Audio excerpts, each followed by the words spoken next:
Baba Saheb doctor Bhimrao Ambedkar वंचित वर्ग के लिए संकल्पित थे।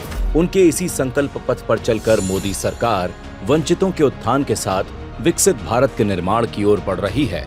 बाबा साहेब के आदर्शों पर चलते हुए मोदी सरकार वंचित और पिछड़े वर्ग को समाज की मुख्य धारा से जोड़ रही है, जिसका परिणाम है कि उज्ज्वला योजना के तहत लगभग 3 करोड़ से अधिक ऐसी परिवारों को मुफ्त गैस कनेक्शन का लाभ मिला है। स्टैंड अप इंडिया योजना के तहत SC/ST वर्ग के 25,000 उद्यमियों को 7,351 करोड़ के लोन दिए जा चुके हैं। 1 करोड़ 16 लाख से अधिक अनुसूचित वर्ग के अन्नदाताओं को PM किसान सम्मान निधि योजना का लाभ मिला है।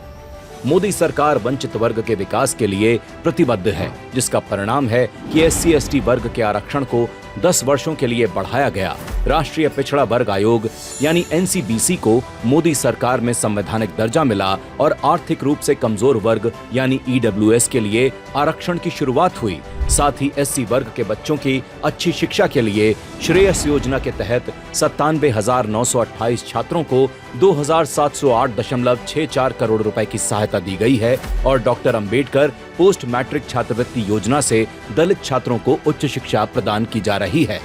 बाबा साहेब ने शिक्षित बनो, संगठित बनो का आह्वान किया था। इसी मंत्र पर चलकर मोदी सरकार ने नई शिक्षा नीति के माध्यम से देश की शिक्षा नीति का कायाकल्प किया है।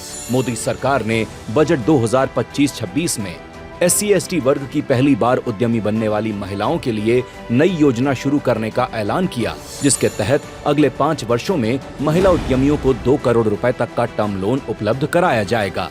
PM आदर्श ग्राम योजना से अनुसूचित जाति बहुल गांवों का समग्र विकास हो रहा है। अंबेडकर सामाजिक नवोदय योजना से SC वर्ग के युवाओं को स्टार्टअप शुरू करने के लिए आर्थिक मदद मिल रही है। अनुसूचित जाति उप योजना से सभी विभागों में सामाजिक और आर्थिक समानता स्थापित हो रही है। मोदी सरकार के इन प्रयासों ने बाबा साहेब के सामाजिक न्याय और समावेशी विकास के सपने को साकार करने की दिशा में महत्वपूर्ण योगदान दिया है।